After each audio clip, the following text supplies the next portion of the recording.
happy to be here this afternoon to talk about circular economy with all of you. My name is Emma Sairanen. I'm a chemical engineer and I'm currently working with global circular economy transformations at the Finnish innovation fund, Sitra. Sitra was a gift from the Finnish parliament to the 50-year-old Finland.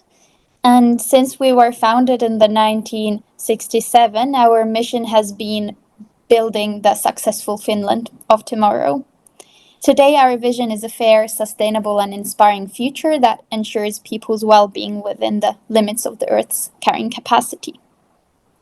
Sitra brought circular economy to Finland in 2015, and since then we have been working with the government, businesses, and education sector to really create a circular transition.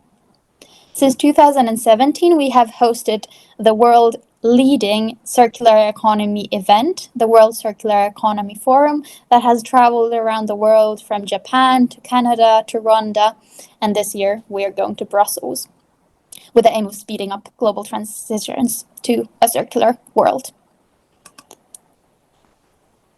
In the past, Sitra has had a very strong focus on climate change and circular economy, but in our current thinking, we have expanded a bit, understanding that climate change is not the only ecological crisis that we need to tackle. Instead, we now understand that nature's carrying capacity is eroding due to human activities that are causing land use change, climate change, overexploitation of natural resources, pollution, and the spread of invasive alien species. If we want to fit these human pressures within the limits of the nature's capacity, it is very clear for us that we need a global transition to a circular economy. Although our societies are still very far from circular, actually only 7.2% of materials circulate globally according to the Circularity Gap report. But circularity is clearly gaining momentum and people are starting to understand that the circular economy is the next big solution to ensure resilient human societies. Some of the positive signals from around the world, for example, every fourth country in the world is now in the process of planning or implementing their national circular economy roadmaps. This is a huge rise from 2016, when Finland was the first country in the world to create a national roadmap. Besides nations, also businesses and financiers are waking up to the potential of circular economy. For example, every third CEO around the world considers circularity a company priority. And in the past 5 years, we have seen a 10 times increase in private market funds focusing on circularity. I think it's safe to say that circularity has reached a mega trend status. But work still remains to be done, and next I would like to highlight 4 key next steps from Sitra's point of view. Today, I imagine you have been highlighting the role of circular economy for mitigating climate change. However, I would say that the time for looking at climate change and biodiversity as separate issues is history. We need to start prioritizing solutions that simultaneously regenerate our ecosystems and reduce or capture emissions. Here, circular economy can be a key tool. Secondly, circular economy is unfortunately still too often understood as recycling.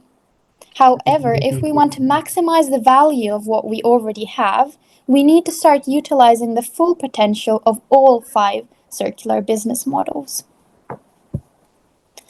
A key barrier for circular transformation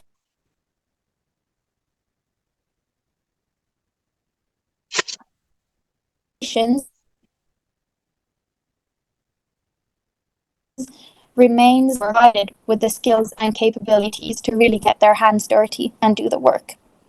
And finally, our current economic system is based on competition, whereas a circular economy is really reliant on collaboration.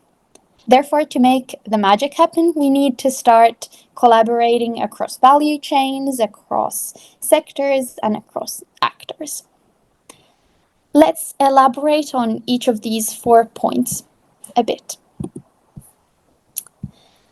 Firstly, the Circularity Gap Report has shown us that circular solutions can have the potential to close the gap between current climate pledges and the Paris Agreement for Climate.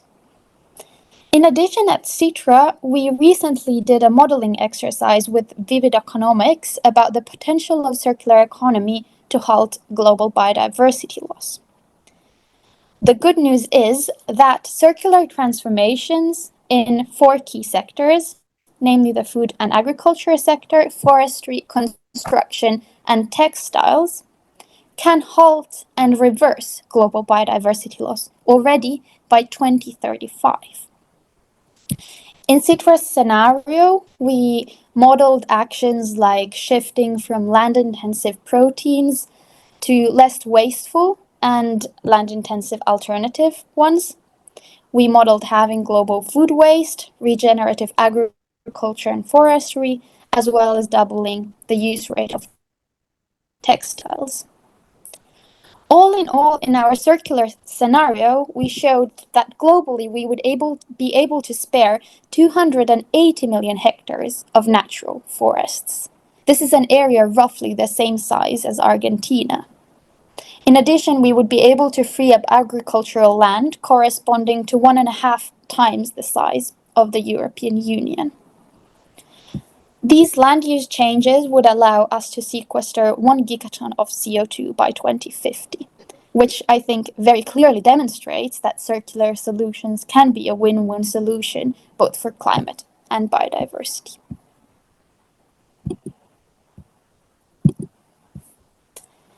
The second point I wanted to make was about the circular business models.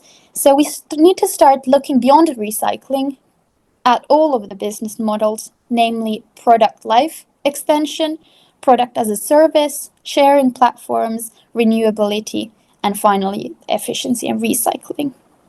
I picked a few interesting examples of companies in Finland that will hopefully speak to some of the biggest industries in India on these 5 business models. Firstly, there is Valtra. Valtra is extending the service life of tractors by up to 30 years. They do this by replacing damaged gear systems with ones they have remanufactured from used parts. Then we have Lindström, a company that sells workwear as a service. This means that Lindström is taking care of the whole value chain of textiles, from designing durable textiles, really for the use they are needed for, and at the end of the life cycle, Lindström is able to recycle these textiles back into fibers and then into new textile products.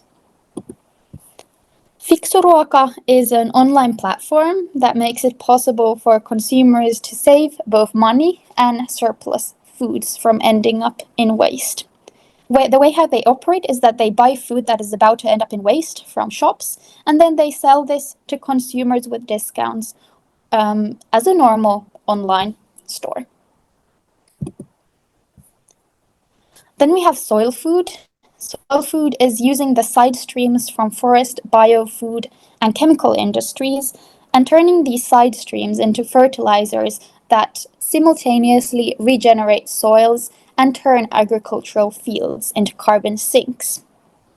Previously, these side streams were all burned, creating both CO2 emissions and wasting valuable nutrients that could help decrease dependencies on fossil-based fertilizers. And finally, we have Fortum, an interesting company looking at critical raw materials. The company is creating solutions through which they can recover valuable metals from batteries and return these raw materials back into battery manufacturing. if you want to have a look at more examples, do check out our global and Finnish lists on our website. Well, then to the third point. The third point was about skills. So when we're thinking about the systemic shift we need to enable circular economy, we really start to work with education. Because in many fields, these transitions require a completely new set of skills and capabilities than what we currently have. To support this skill creation, in Finland, we have been working with educational experts and developed both courses and learning materials for all levels of education. Most recently, we worked together with vocational institutions and industries to create courses that truly match the needs industries have now and in the future. So I would strongly encourage this collaboration also in India. Besides the future workforce, we of course need to also reskill our current employees. Some tools there, we have created playbooks for businesses through which they can start evaluating their own industries and sectors from circular business model perspective and seeing the kind of changes their business could take already today. And finally, collaboration. We at the Finnish Innovation Fund, Sitra, think that the future is made together, and to change the world, we need to work together. One platform for collaboration that we have created is the World Circular Economy Forum that takes place annually in different places around the world.